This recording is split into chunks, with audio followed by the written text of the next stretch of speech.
तारीख हो चुकी है और आज मुहर्रम की 2 तारीख है।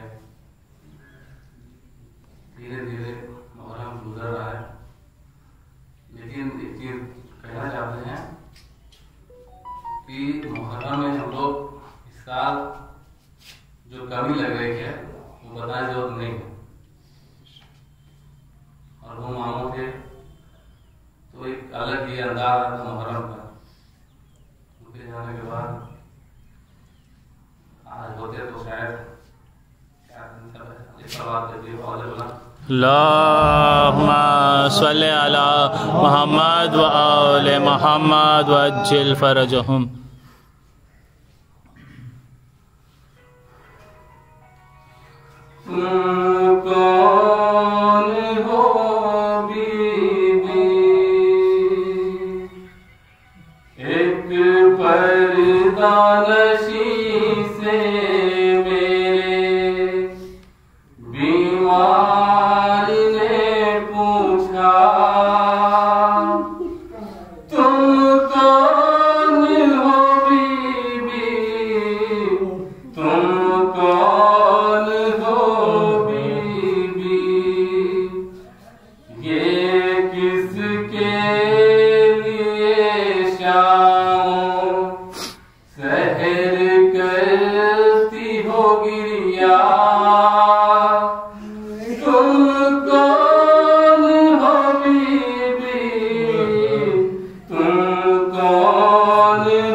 बीमार ने पूछा उनका